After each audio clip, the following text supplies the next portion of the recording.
That was Blonde from Waterparks right here on In the Pit, brought to you by the Lehigh Valley Health Network Studios, Penn Speak Radio this evening. So tonight, it is all about water parks, guys. I'm lucky enough to be talking with Awsten on the phone. How are you doing this evening, Awsten? Hi, I am doing great. Good. Thank you very much for having me on here. These kinds of things are cool. I bet my mom is listening right now, actually. Ooh, fun. Hi, Mom. Yeah, she listens to all this stuff. Well, good to know I'll have one listener. Yeah, at least one, maybe two. Maybe two. My dad sits next to her. So. Oh, perfect. Sounds good. Well, entertainment, tomorrow is the release. First and foremost, are you ready for this? Man, I have been ready. I wanted it to come out before because it's like every time something's gonna come out, you have to wait. Like it's completed at least like 6 months before for the most part. If it's like a commercial release, and so you sit on these songs, you're like, oh, they're so cool, blah blah blah, and then you get like the final version back, and you're like, yes, so sick. And then you're like, and then it's a process of like months where you're just like, okay, I'm ready. Yeah. I'm ready. Well, you're almost there. You can wait just a few more hours. I know you can do it. Well, are you the type of person that when you make new music, you kind of keep it to yourself just when it's new and like, I don't want to show people yet, I want to keep it to myself. But then when it's a release for your fans and listeners and everything, like, do you have that type of thing? The way it kind of works is, if I, like finish a demo or whatever in my room, and I'm like really excited about it, I'll just call like, one of my friends, because one of my best friends who does a lot of our pictures and stuff lives a couple minutes away from me. And I'll be like, come outside, and I'll play it in the car and everything. And he'll usually either be like, oh, that's so sick, or yeah, cool. And I'm like, oh, then you know. I need that. But yeah, I just kind of write a lot and then pretend like it's not going to be heard. It's kind of just writing and pretending like it's not going to be a thing that comes out like that. And then when it's time to make an album, it's kind of like, oh, here's 30 new songs. Then we sit down and pick like objectively what we want to accomplish, and kind of flesh that out more. Yeah. You are notorious for your writing. I think that's one of the big things that if anything comes out of this, your writing is something that's definitely going to set you paces ahead of other bands and stuff. Thank you. Where was your headspace for writing these new songs? Are these new or were these some from past albums? For the most part, they're pretty new. There are a couple that are, because we put out our first album, Double Dare, at the end of 2016. And one of the songs was actually in the batch for that because I think there were 46 songs that were, we had the option of choosing from to make that one. But there was a song called Cry Baby, and just stylistically, it wasn't kind of time yet because, I've got a lot of ideas for where I want us to go. And, I kind of like see where I want everything to happen. Yeah. But I don't want the transition to be jarring. So I was like, okay, this is an awesome song, but it's not time yet. Okay. You know what I mean? Yeah. So that was definitely a thing in self-control right there. But wow. I've never heard of that before. That's really different to hear from an artist's point of view of like having these songs, but like keeping them back. Like you want to use them, but like waiting. Right. Yeah, it's definitely tough. But and then there's another one called Rare where that one's actually like I think I've got like 3 or 4 different demo versions of that kind of song. Okay. Where it's like it's the same guitar riff just in a different key. Like originally that one was in like 2012. Wow. When that one was kind of put together, but we're like first version of it. But and it was just never quite there when we did, different EPs and albums and stuff, but definitely just redid chorus, post-chorus, changed the lyrics, changed the key, added a bunch of stuff. I was like, okay, now it's ready. Yeah, definitely.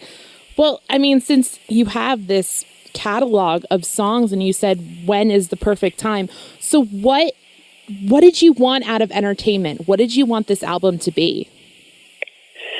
I just wanted it to be an obvious step up from Double Dare because the thing is I love that album. I think it's a really good album, and the songs are just they're really put together, and like the way they're written and everything, like the choruses and all that. Yeah, everything has a very pop structure, but it still feels genuine and for the most part, it still goes like super hard. You know what I mean? Mm-hmm. So people who like rock music and like bands and everything, it's still something like they're listening to like top 40. Okay. You know? Okay. Even though top 40 is like my favorite. Okay. Well, going off of that, it is something I like about you guys is you don't stick to the same old, same old. Your songs are different, but it's Waterparks. It's you guys dealing with the growth in the world right now, like you said, with the radio and way songs are structured. But also, how do you fulfill fans who come to you guys saying, hey, I like these songs, but you kind of want to change? How do you look at that? Well, the thing is, there's no point in giving them what they already have. Yeah. I mean, I know that's such a cliche thing. Like, people say all the time, like, they don't want to make the same album twice, but it's true. Mm-hmm. Like, you have to, like, because I feel like as an artist, you have, and like, without sounding pretentious, but as an artist, you have an obligation to give people what they want before they know they want it. Yeah. Does that make sense? Yeah. So it's like you see, like, I mean, if you have like a vision of what you think needs to happen, and you follow through with it, and it's good, and you execute it well, everybody's going to see that and be like, "Oh, damn!" It's kind of like you're showing them like a new food, and they're like, "I didn't know I love this food, but I love it." You know what I mean? And then that becomes their favorite. Definitely, I completely understand. I mean, growing up with, I remember when Fall Out Boy completely changed their thing, and everyone's like, "What?" Yeah. Everyone was mad, but the thing is, it's so good. Exactly, and that's what I think. You guys are just on this path right now of just such good music, and I say that like not sarcastically or like trying to butter you up or anything. It's just a type of music that it's always going to be here in a sense, like your lyrics and stuff like that. So that's really awesome. So congratulations for doing that. Thank you. So when, going back to it, Entertainment is coming out tomorrow. When were you guys thinking of getting back in the studio? When were you in the studio for this album? We had 1 month off between all our tours and everything. Okay. And, the thing is, the songs, I felt like there was already enough there. I mean, there was, I think, 22 or 26 or something for this cycle that we could have, picked from. And it's just like, hey, I have this. The songs are already stylistically, a step up. They sound bigger and better. Can we just do another now? Yeah. And it was like everyone's kind of like, okay, I guess we're ready for that. Yeah, but I also really don't like the idea of doing the 2.5 year wait between albums. You know what I mean? Yeah. Like, I'm just not a fan of it. Like, I wanted Entertainment to come out on the same day as Double Dare last year. Okay. Like, I mean, it would have been very tough, and I'm glad we didn't, just because, even though the recordings were there, the visuals wouldn't have been ready. And I feel like the music videos, I just love how the music videos have come out. Yeah, definitely. I mean, would you then say, going in the future, just putting out music when you guys have it, like not even waiting, is that something you would think about doing? I would love to do that. That's the thing, but there's just, I mean, there are a lot of moving parts when you're a signed band. And so, I mean, yeah, like if I theoretically, let's say hypothetically, I finished an awesome song yesterday. I mean, not yesterday, the other day, and I was freaking out over it. And it's just like, I wish I could just upload this right now. Yeah. Well, now you have us all teased because you just wrote an awesome song, too. That was a hypothetical. But I could be sitting there in my room just jamming this hypothetical song, just like, oh my God, the world would love this hypothetical song. But yeah, I mean, if we were in a place to where we could just, put these things out when they're done, that would make me so happy. So like 10 years from now, you're just going to see like a new Waterpark song every other day. You could, yeah. I mean, they hypothetically happen enough. Yeah. Well, with your catalog of music and, new music always coming to you and new lyrics and stuff like that, going back and looking at them again, do you change them about like where you are in your life at all? Or do you stick with it like, okay, I was there in my life, we're going to put it out like that? That's exactly what it is. I mean, because there are certain things with entertainment that strike some funny notes of it. I mean, I just don't feel the same way about. But I think it's just important to see it for what it is. Which, I mean, again, this is about to be so corny, and I'm really sorry. But I mean, albums really are just like snapshots of like where you were at that time, like for the person who wrote the words. You know what I mean? Yeah. Like, and you know, I mean, there were certain things that I considered changing in like thank you notes, even of like the album. Okay. Just decided not to. You know, just because I think it just keeps it more genuine. Mm-hmm. Well, just to show like exactly where you were at. Yeah, I completely understand that. And I mean, we have now periods like chapters. I think of music as like chapters of that album coming out. Like I can remember where I was in my life when a certain album came out. So I think that's really cool to like, cause you are growing up with your listeners and stuff like that. So that's awesome to do. Yeah. So we've gotten to hear a few songs already. We started off the show with Blonde. We're going to take a listen to Lucky People later on in the show. That's the cute one. Yes. And you just released Not Warriors last week. Out of the remaining songs, I mean, we talked about some. I know we're all excited to hear the rest of them, but what is like one song that is standing out to you at the moment and that you're excited for people to take a listen to? That's so hard because they're all really good. Well, that's good. I mean, if I didn't think they were, I mean, again, I just want this. I hope this comes off as confident and not in like a cocky way. Ego. But it's because it's not like that. No. Great songs, and it's like they wouldn't be there if I didn't think they were perfect. So it's hard to just pick one of them because they're all. I mean, the way I've described it before, it's like you birth these beautiful children, and then someone's like, which one's your favorite? Yeah. And they're all just staring at you. Okay. Well, here, how about this? What song are you excited to play live for the first time? Ooh. Okay. I really like Singing Rare, but I think Sleep Alone is going to hit really hard. Okay.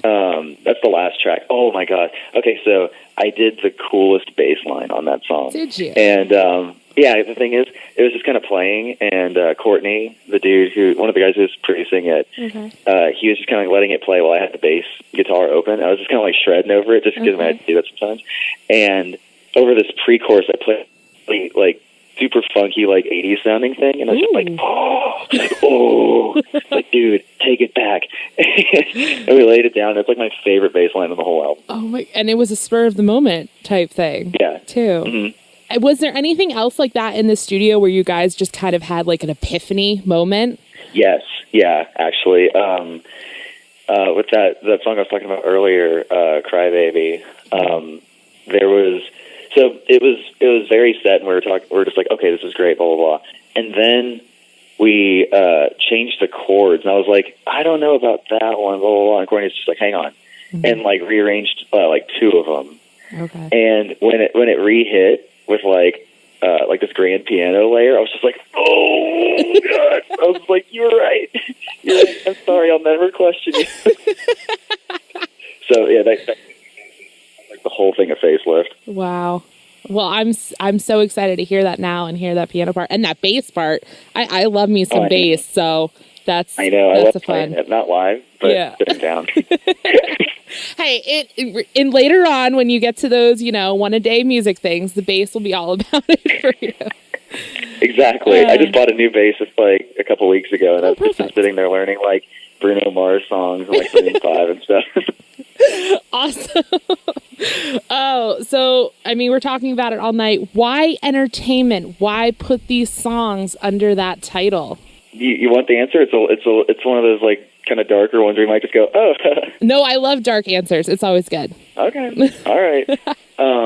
No, it's called entertainment because, it's like by definition being put out as entertainment, but it's all of my most, I guess, personal things, whether that's, the worst, like most like angry or dark or sad or whatever things. And it's like, you know, snapshots of like my best things. But either way, it's like all things that most people typically get to kind of keep private or to themselves. And so the album's kind of like a tongue-in-cheek title. It's just like entertainment. It's just being put out for people to be like, oh, that's nice. You know what I mean? As like a, I mean, it's a weird thing where people can listen to your songs and they can get a feeling from them, whether that's good or bad. Yeah. For 3 minutes or 3.5 minutes or whatever, it's over. But it's not like that for, you know, the person who wrote it. And, you know, it's like, yeah, you get to be done with it. But if I put out something really dark, like that's the thing I like live with right there. Yeah. And so, I mean, entertainment, it's kind of like a sarcastic, tongue-in-cheek title. Because it's not something that I'm really, it's not something that I would actually, I guess, enjoy. You know what I mean? And that's why the album art's like the album art's a VHS tape, because again, it's like a kind of entertainment that today you can't really enjoy. Okay. That makes so, like, listening to you talk about that and then thinking back to the songs that are out now, especially Lucky People and that music video, it hits. It all makes total sense. Right. That's all right. That's it. Sorry. No, I like when people have such an in-depth thing about it, not just being like, oh, we'll just call it whatever, you know, like. We're never going to have a self-titled. No. So you know. Oh, okay. All right. Exclusive. Even when we hit W, we'll probably just call it Waterparks Greatest Hits. Oh, that's good. Yeah. That should just be like a random album, though. Don't even like put your greatest hits on it. Just like, here's some random songs. I like that, actually. I consider, oh man, I shouldn't have given that. I'm sorry. Greatest hits is a D title. Okay. Everything's happening for you guys. Super stoked. I mean, we were talking about it. How can people get a hold of Entertainment? How can they listen to it? How can they check you guys out? Everywhere. It's the internet. You can do anything you want forever. But if you want to find us specifically on the internet, you should go to twitter.com/waterparks. If you're a mom, facebook.com/waterparks. If you're on Instagram, pretty much everything's Waterparks. And then if you want to get tickets to see us live, waterparksband.com. Entertainment. Entertainment's everywhere. Spotify, iTunes, Apple Music. Those are the same thing. Different stores and stuff will have them. I don't know if I'm supposed to say this, but I'm gonna because I'm excited. I just got the news like literally when I woke up. But Urban Outfitters is picking up the vinyl for it. Ooh. Yeah. What is that gonna look so like? Cool. Dude, they're so pretty. There's already like 4 variations. I think. Yeah, one of them's like a transparent pink. The other's like a transparent dark purple. One of them's just totally clear thing, but then with like green, like light green splatters on it. Oh my god! One's the same, but with purple splatters. Yeah. Wow, that is epic. They're pretty. They're so pretty. Ooh, I'm gonna have to like buy a set. Yes, dude. Just have management send you some. All right. You have their phone number. Oh, definitely. I'll just call them up. Hey, I want everything, please and thank you. Be like, hi, need some vinyl, please. I will give you a handshake. I don't know. Yeah. There you go. Just have me back on. Just have me back on. Oh, definitely. Right, so you guys have all this going on. What has been the surrealest moment so far as a band? That's a tough one. That's a really hard one because all of it feels weird. You know what I mean? Like even last night. I mean, I can't tell you the specifics of what we did yesterday yet, but we were just sitting there on the couch. We were watching American Horror Story actually on Netflix, and I was kind of looking around. I was like, dude, that thing we did today. I was like, that's really weird. This is like our job. He was like, yeah. I was like, yeah, it's really weird. We're sitting here right now instead of like asleep to go like to work in the morning. Look at this. He's like, yeah, it's really weird. And I was like, oh man, I wish I could just, like, because the thing is, it doesn't sound as crazy, but we did something real weird yesterday. Okay. It's gonna come out, and you're gonna see it, and you're gonna be like, oh my god. But, what I'll tell you is just look at some of our stuff over the next couple weeks. Last night, Airbnb, I was, like, pulling little pieces of glass out of my hand with tweezers. So, Yeah, but we were just sitting there like, we get to do this. And I know that's sort of a cop-out answer, so I'll give you cooler ones. But, okay. Like when we were on our UK headliner, like last year, and they were like, yeah, your London show sold out in like less than an hour. I was like, oh, what? Wow. It's like getting pieces of news like that, or like, hey, you're going to do a headline show in Tokyo. It's like, what? Like everything doesn't sound real or right, or it sounds like a mistake. Mm-hmm. You know what I mean? Yeah. It's like someone's like it's like a very elaborate episode of Punk'd. It's like documentary style, and they're following us for like the last 2 years. So much money has been spent on like trying to. It's like high budget Punk'd. Yeah. I mean, yeah, for people, you're headlining show and they're selling out and they're coming to see you. Like, it's not another band, it's you. So it's so weird. Take it in. Yeah, I kind of do. Yeah. Oh, I bet. I also try not to too much because I'm just kind of like, oh, weird. Okay. And I get kind of like creeped, or not creeped out, but like freaked out. Well, if you think back to like your first show ever, is it like a weird thing to think about? Oh, dude, our first show was, oh my God, it was all in the, like, it was, okay, we got halogen lights because we thought it would, like, you know, look cooler to have, like, the lights behind us and everything. We had one of our friends operating them, and we turned off all the other venue lights so we couldn't see what we were playing. It was so dumb. Like, it was in a very small room, but we sold all the tickets for it. Hey, so there's it was like that. It was like 100. There was 125 was the cap, and yeah, so it was definitely sloppy. I don't think there are any videos of it, so that's cool. Well, you learn from your mistakes. I gotta say that would have been quite interesting. Now we have lights. Now you have lights. Oh, you guys want to see us? Oh, all right. Yeah, okay, I guess the face thing kind of matters. Yeah, you know, sometimes. I went to, I don't even know who I just went to see, and they had like a cage up the entire time, and I'm like, oh, that's interesting. Whoa. Yeah. I'd play in a cage. Actually, no, that wouldn't be fun to play in a cage. You couldn't move. Exactly. It was like It's weird. People are weird. I mean, I guess you could like maintain your breath really well. You know, yeah, you would not be moving. When I get back to the mic, I'm like,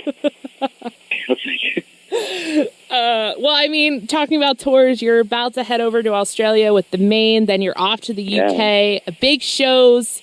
What else did 2018 look like for you guys? Well, we're also going to like other parts of Europe that we haven't hit on. Yeah. So we're going to like, we've never been to Italy, but we're going. Same with like Switzerland and France, and there's some other ones too. But I was just like, whoa, I can't pronounce a lot of these things. not Italy and France stuff, but like there are certain like German places. And I'm like, oh no. But so I'll have to practice that. Yeah, right before you get on stage, you're going to be like, all right, I can do this. Yeah.